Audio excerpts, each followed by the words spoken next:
हम सब भाई और बहनें एकत्र हुए हैं उस महापुरुष की याद में जिसने आकर दुनिया में एक सरे नौ ताजा रोशनी फैला दी।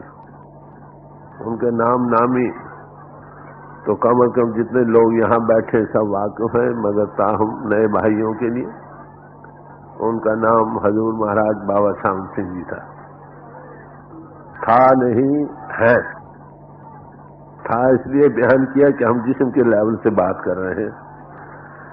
आज भी आप देखेंगे तकरीबन 150 से कुछ ज्यादा स्त्री और पुरुषों को उनको दर्शन हुए घर, तो वो कहीं गए नहीं।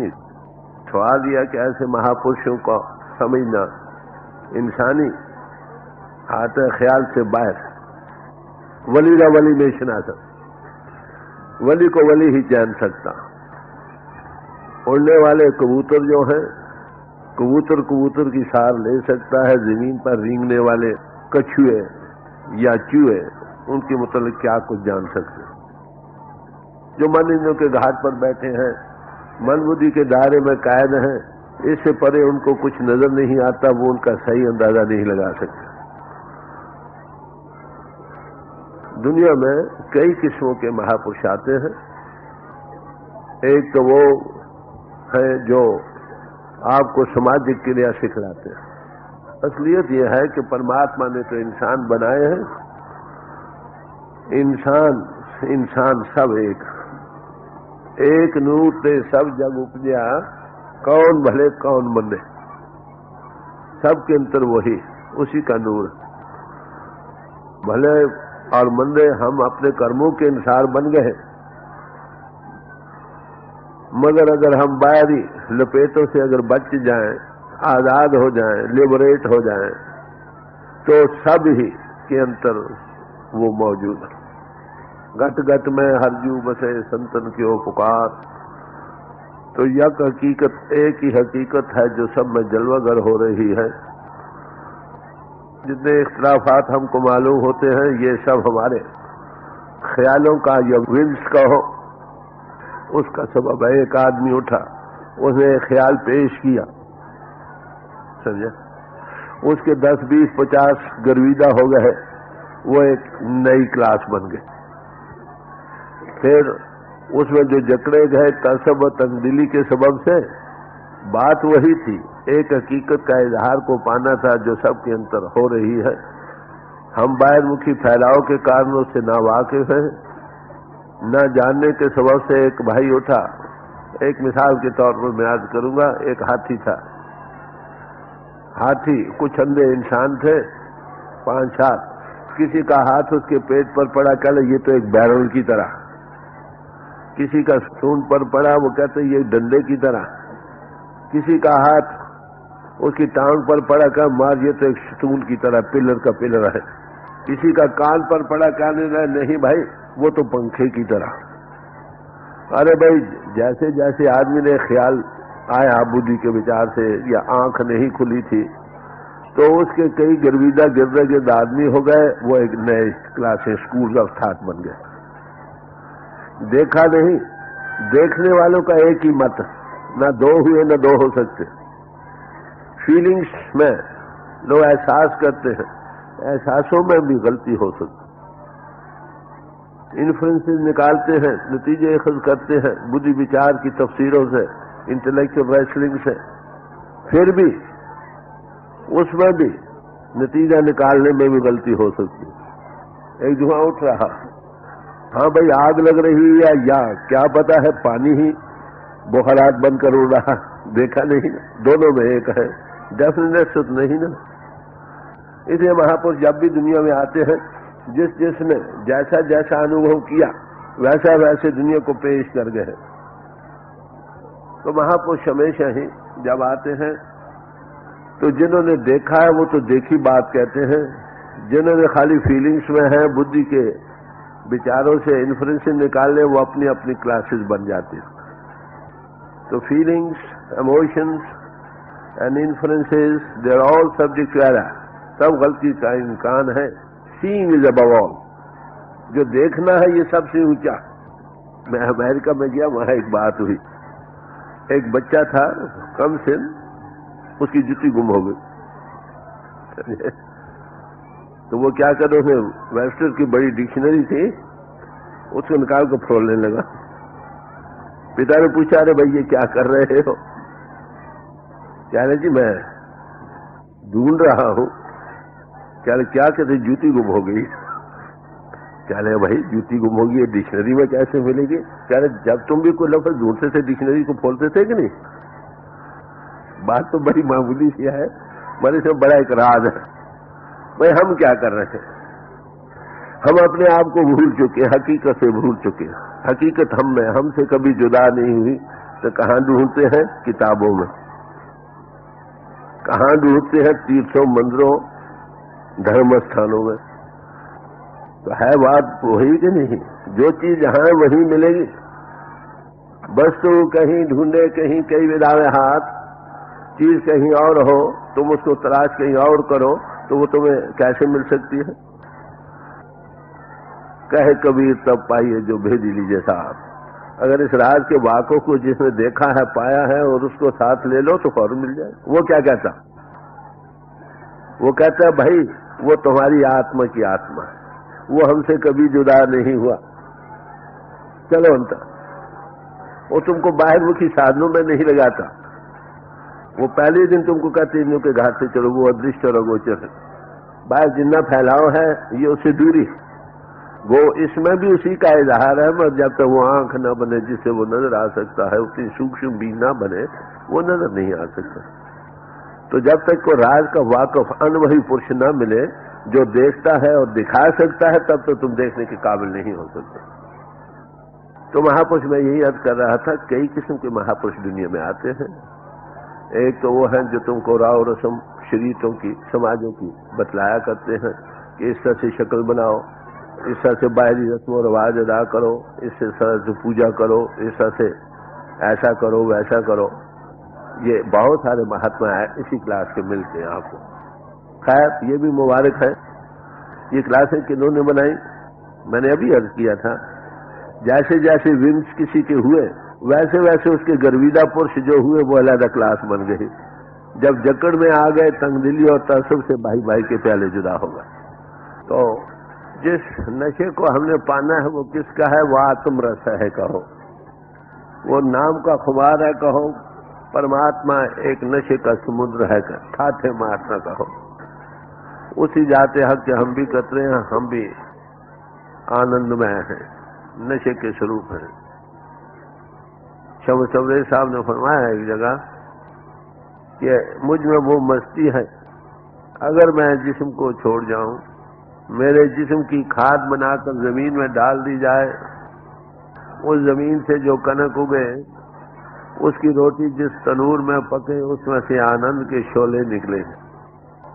खाने वाले का जिक्र नहीं किया, साजिंदा पजिंदा उसके परोसने वाला और पकाने वाला मस्त हो जाए। अरे वे कुछ है जिन्होंने उस नशे को पाया है। गुरु रामदास क्या फरमाते हैं कि अगर उनको सारी दुनिया की दौलत एकत्र करके ढेर लगा दो एक तरफ, सब पहाड़ों के सोना चांदी हीरे जवाहरात और सब समुद्रों के मोती और कीमती चीजें एक जगह ढेर लगा दो, उसको कहो भाई बताओ तुमने हरी रस को पाना है, उस खुमार को पाना है कि ये चाहते हो? क्या तो देखेगा भी नहीं। तो उस रस के पिलाने वाले महापुरुष भी दुनिया में आते रहे। तो आपने फर्क देखा।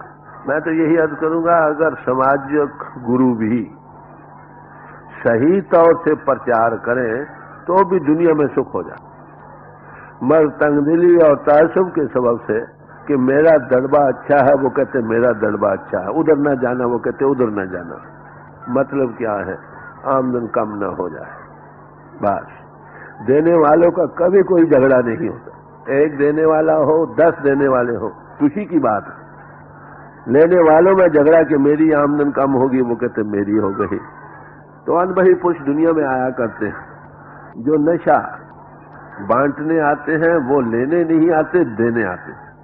कबीर साहब ने एक जगह जिक्र किया है कि एक हंस एक कोदरे के खेत पर आ बैठा, तो जो जिमीदार था भोला ना वाकिफ, डंडा लेके गिर्द हो गया, अरे भाई यहाँ से उड़ जाओ। कहते भोले किसान को ये पता नहीं कि हम मोती खाया करते हैं, कोदरा नहीं खाया करते। ऐसे ही माफ करना, ये जो तंगदिली और तसव्वुफ की जंजीरों में जकड़े पड़े पुरुष समाजों में हैं, उनके सबब से भाई भाई के प्याले जुदा हो रहे हैं। हर एक समाज के सामने एक ही आदर्श है, क्या? प्रभु का पाना। परमात्मा ने इंसान बनाया, आत्मा देहधारी, आत्मा की जात वही है जो परमात्मा की जात। जातें पाते हमने बनाई। ये स्कूल्स ऑफ थॉट थे, ये स्कूल्स थे, कॉलेज थे, जिसमें हम दाखिल हुए थे मुख्तलिफ समाजों के। गर्ज क्या थी कि प्रभु को पाए। प्रभु के पाना तो किनारे रह गया, समाजों के पुजारी बन गए, तंगदिली और तसव्वुफ के सबसे भाई भाई के प्याले जुदा हो, हकीकत से दूर हो गए, वो नशा ना पा सके। नतीजा क्या हुआ? महापुरुष जब भी आए इसी ख्याल को पेश करते रहे, समझे। गुरु नानक साहब मुल्तान तशरीफ ले गए, तो वहां के पीरों ने देखा कि एक और हिस्सा बांटने वाला आ गया, समझे। मैंने अभी अर्ज किया था कि लेने वालों का झगड़ा है, देने वालों को कोई झगड़ा नहीं। उन्होंने क्या करा, एक दूध का प्याला नको नक भर कर भेज दिया कि तुम्हारी यहाँ कोई जगह नहीं, मुल्तान पीरों से पुर है, आ गई। तो गुरु नानक साहब ने क्या किया, एक चमेली का फूल ऊपर रख दे, जाओ भाई मैं सबको खुशबू दूं। तो अनवहीपुर जब आते हैं वो जातों पातों को तोड़ने नहीं आते, न बनाने आते, सबको खुशबू देने आते। यही गर्ज सबके सामने है। अगर सही प्रचार समाज के प्रचारक लोग करें तो कोई झगड़ा नहीं, सबसे प्यार हो जाए। सब समाजों के सामने यही पेश ये नजर है, क्या? परमात्मा को मिलो। कैसे मिलता? सब कहते प्रेम से मिलता।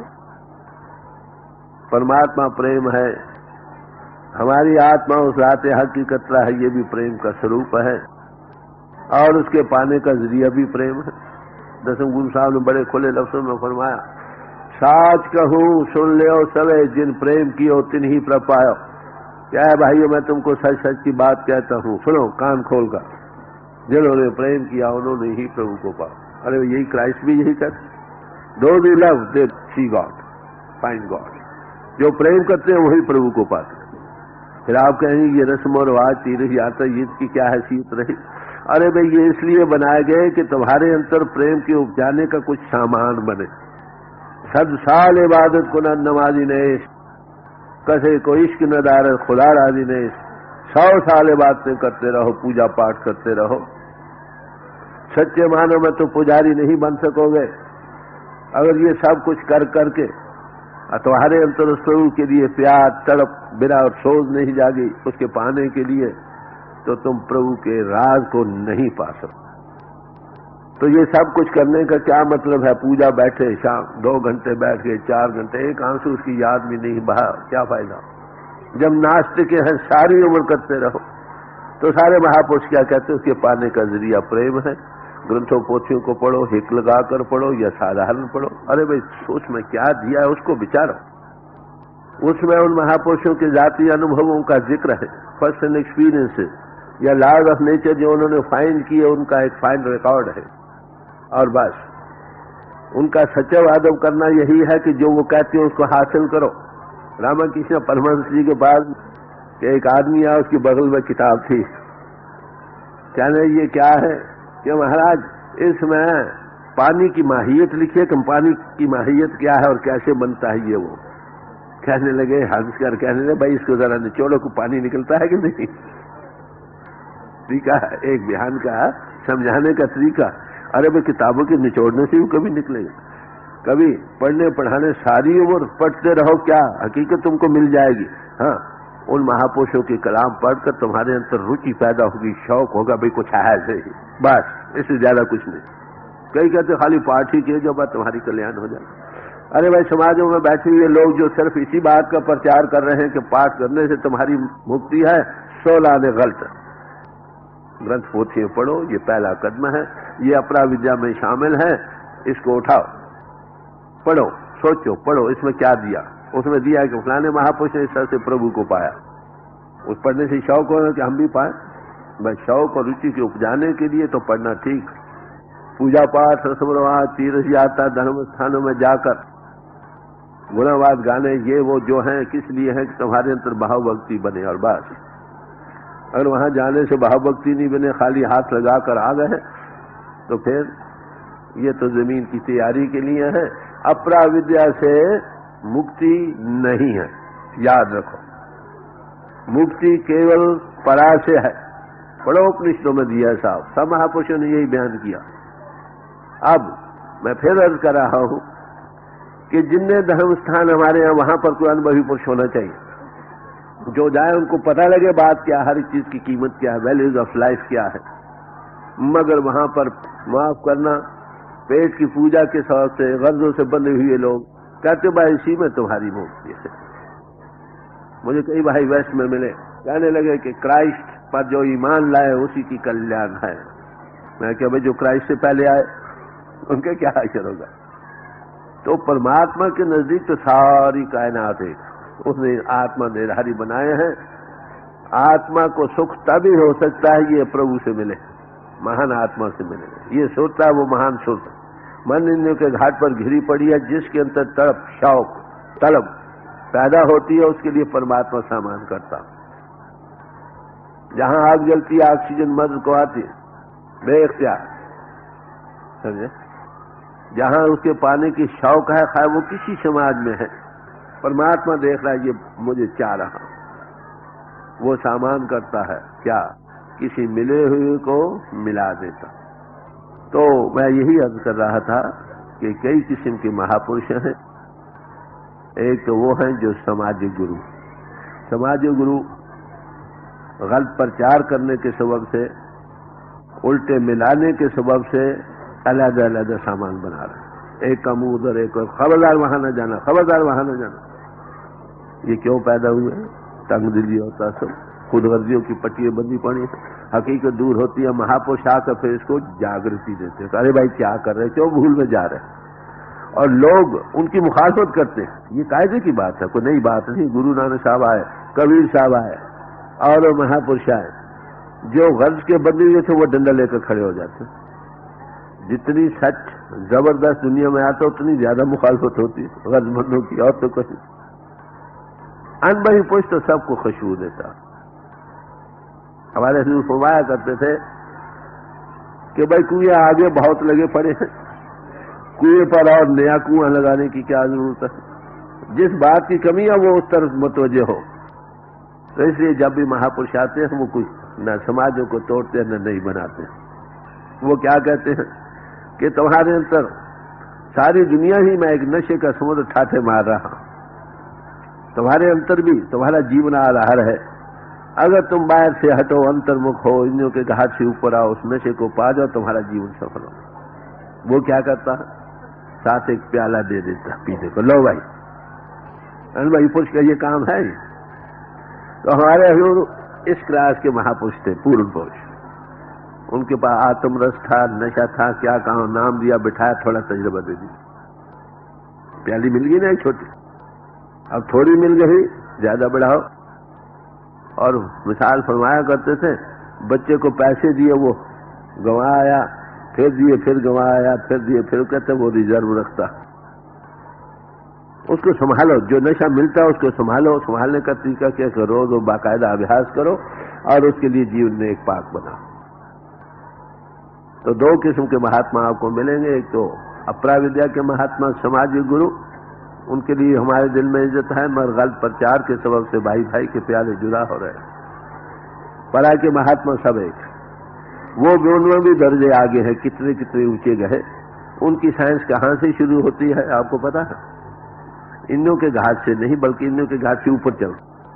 Where the world philosophy and their religion start, जहां दुनिया के फिल्सफे खत्म हो जाते हैं वहां परमार्थ की अलग वे शुरू होती है। धर्म पुरुष के हमें क्या कहती है कि एक जात हक है, उसके कई नाम लोगों ने रखे हैं, भले हार जाओ देते तेरे नाम।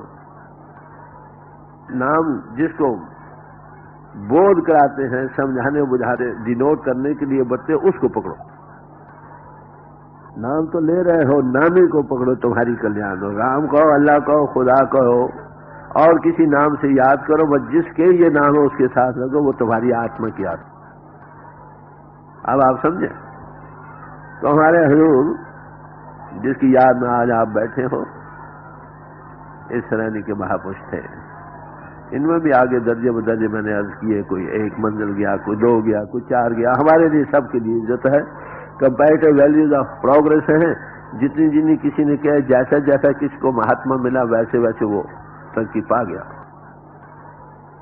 मैं ऋषिकेश गया था, कुछ मुद्दत रहा वहां पर, सब महापुरुषों से मिला।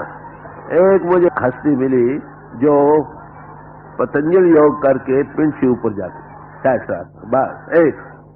बताओ, इस जिस्म पर, आत्मा पर कई किस्म के कोश हैं।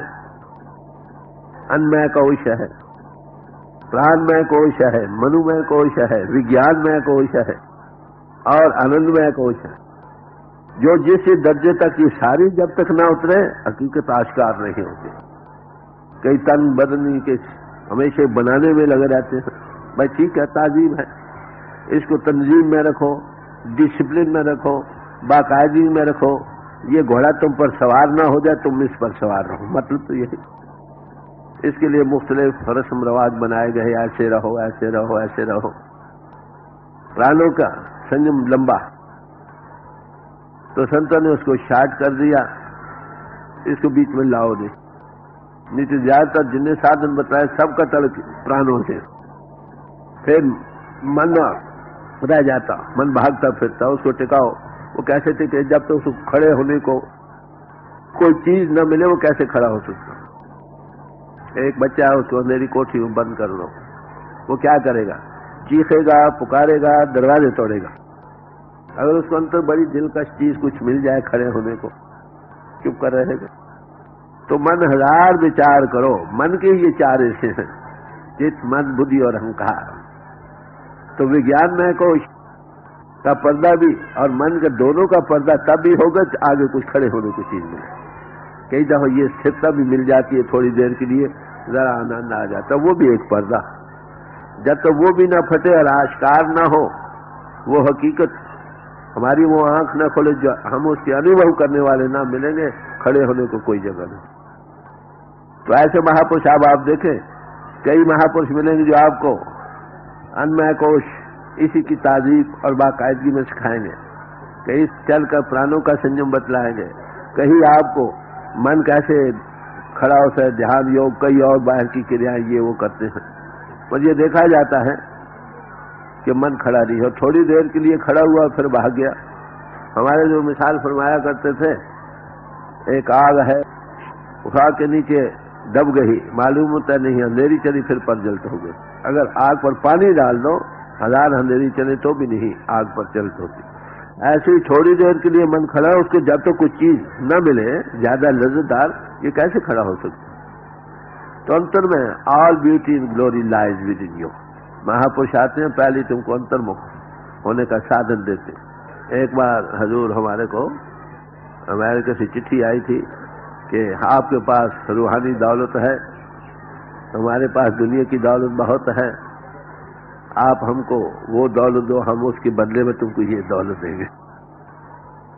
तो हजूर ने क्या लिखवाया? फरमाया कि भाई ये कुदरत की गिफ्ट है, दात है, जैसे और कुदरत की दातें सब मुफ्त है, हवा, सूरज, पानी, इस तरह ये भी कुदरत की दात है, ये मुफ्त तकसीम की जाएगी, हमें दुनिया नहीं चाहिए। अब वो टर्निंग पॉइंट पर आ रहे हैं, वो सब दुनिया की मटेरियल से तंग आ चुके हैं, कहते इसमें सुख नहीं, दे टर्निंग। मैं अब जब गया था अमेरिका में, पहले दिन ही मुझे टास्क देने, जिस दिन पहुंचा उसी दिन गैदरिंग थी, मैंने गॉड एंड मैन पर दी, गॉड क्या है, इंसान क्या है। एक आदमी उठा, वेयर द सेक्रेटरी आया फॉर $5000। मैंने बोला कब, आगे आ जाओ नजदीक। क्यों भाई, किस लिए देते हो? चलो आपकी साइंस बड़ी ऊंची है इसलिए मैं दे रहा हूं। मैंने कहा भाई ये कुदरत की दात है, गिफ्ट ऑफ नेचर है, सब गिफ्ट ऑफ नेचर फ्री है, इसलिए ये फ्री दी जाएगी। वहां पर आप देखें टैक्स पेड होती है, फ्री नहीं होती। और पहले दिन ही जब हुए मैंने वो सब उनके पेड में खत्म कर दी, सब free, everybody is welcome to come. तो दूसरे पेपर में निकले, हेयर सेल फ्रॉम इंडिया, जो कुदरत की दात मुफ्त देता। तो मेरे याद करने का मतलब है कि दातें मुफ्त तकसीम करने आता है। अगर पैसे लेकर तो अमीर ही खरीद कर ले जाए, मगर याद रखो अनबही पुष्ट देने आता है, लेने वाला कोई नहीं मिलता। तो हजूर उस श्रेणी के महापुरुष थे जो मुफ्त बांटने आए। एक बार वो हमारे गांव में गए, बहुत बड़ी मुखालफत थी, होता है मुखालफत होती है पहले, वो कुदरत आती उसको स्टेम कर लेती। तो सत्संग हो रहा था, हजूर बैठे थे, एक साहब उठे, कह रहे महापुरुष कि आपकी बड़ी दया है, आप बड़ा अच्छा काम कर रहे हैं, लोगों को नाम के साथ जोड़ रहे हैं, मगर जो अधिकारी पुरुष हैं उसी को देना चाहिए, बाकियों को नहीं। जो भी आपके पास जाता है निम्रता करता है, हाथ जोड़ता, आप दे देते हैं। तो हजूर फरमाने लगे, भाई अधिकारी का सवाल हो तो मैं भी अधिकारी नहीं, निम्रता संतों का श्रृंगार होता है। मगर एक दौलतमंद आदमी अपनी दौलत को बांटता है, लुटाता है, तो इसमें क्या। अगर अधिकार का सवाल है, माफ करना, कोई भी अधिकारी न मिले, शायद लाखों में एक मिले। वो बीज डालते हैं। यीशु मसीह साहब ने एक मिसाल दी, एक किसान था, बीज डाल रहा था, कुछ अच्छी जमीन पर पड़ा, कुछ सख्त जमीन पर हुआ, कुछ झाड़ियों में पड़ा। जो अच्छी जमीन में पड़ा वो पड़ा हुआ, सख्त जमीन वाले को मुर्गे खा गए। जो झाड़ियों में थे वो 10 उगे भी गिरे पड़े। वो आते किस लिए? लोगों को दुखी देखकर। क्यों आते हैं? वो कौन होते हैं? ठंडे दिल से विचारने वाली बातें हैं। दुनिया दुखी, आत्मा प्रभु की आशा, हमारा बच्चा कहीं दुखी हो, उसकी आओ पुकार हम सुने, हम जाएंगे कि नहीं उसके पास? अरे भाई, दिल की जब आवाज निकलती है सब पुकारते हैं, हे प्रभु तू कहाँ है? कोई तन करके दुखी है, कोई धन करके दुखी है, कोई मन करके दुखी है, एक ना एक दुख सब दुखी। जब पुकार उठती है वो प्रभु देखता है, मेरा बच्चा पुकार कर रहा है, अति दुखी है, तो क्या करता है? यहां पर एक मिसाल दी है। एक बादशाह था, उसका लड़का था। यही सवाल उससे हुआ कि खुदा क्यों आता? कहने लगा उन्होंने क्या कि उसके बच्चे की लड़का था, उस बच्चे की शक्ल बना दी बड़ी अच्छी, दूर से बिल्कुल कपड़े वपड़े पहने, बिल्कुल बच्चा मालूम हो उसका। एक तालाब के किनारे उसको बिठा दिया बुत को, एक ऐसी तार लगाई कि बादशाह उधर से आया, वो बीच में गिर जाए। तो ऐसे ही किया। बादशाह जब आया, साथ वजीर अमीर भी थे, देखा बच्चा बैठा, उसे किसी तार से जो बीच में गिर गया। तो बादशाह ने न ढील देखी न दिली, कपड़े समेत छलांग मारी। देखा तो बच्चा नहीं था, जो कुछ था। क्या लगे ये क्या किया? तो महाराज आपके पास और थोड़े बंदे थे, किसी को हुक्म दे देते। अरे भाई, प्रभु की आशा है आत्मा। जब वो प्रभु दुखी देखता है सब जीवों को, पुकार सुनता है, वो आ जाता है। अवतार कहते हैं अवतीरण, उसी पावर का किसी पोल पर उतरकर इजहार करना। सब महापुरुषों ने ऐसी तरह अपने अपने तरीके से बयान किया है कि ये महापुरुष कौन होते हैं, कि वही ताकत किसी पोल पर बैठकर अपने साथ आप जीवों को जोड़ती। मौला आदमी बनाया, हर जियो नाम पर्यो रामदास।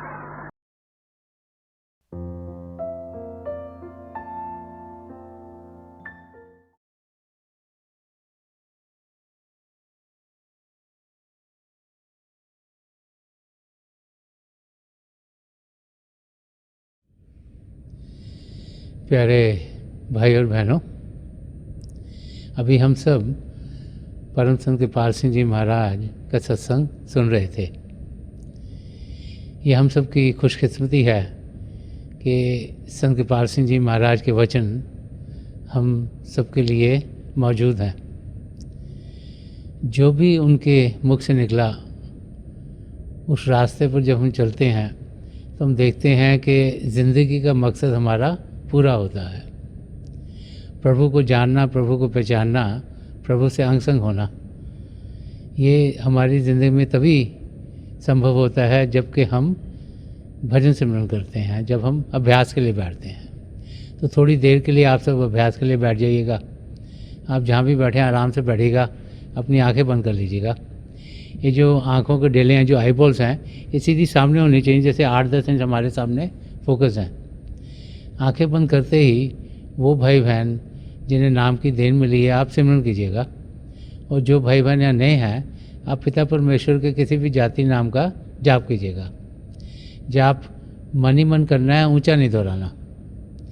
मेरी पिता परमेश्वर के चरण कमलों में, और जो पिछली संचि के महापुरुष हुए हैं, हजूर बाबा सावन सिंह जी महाराज, परम संत कृपाल सिंह जी महाराज और दयालपुर संत दर्शन सिंह जी महाराज के चरण कमलों में यही प्रार्थना है कि जो जो हमारी ज़िंदगी में बेहतर है वो ये महापुरुष हमें दें, हमें शब के साथ जोड़ें और हमारे अंदर प्रभु की ज्योत के हमें दर्शन करवाएं। थोड़ी देर में मैं आपको इस बैठक से उठाऊंगा और मेरी शुभकामनाएं आप सबके साथ हैं।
छोड़ दीजिए जी।